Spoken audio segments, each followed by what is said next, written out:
திமிலேறி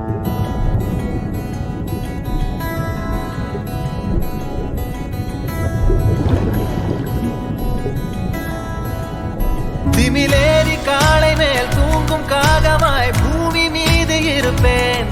புவி போகும் போக்கில் கை கோர்த்து நானும் நடப்பேன்.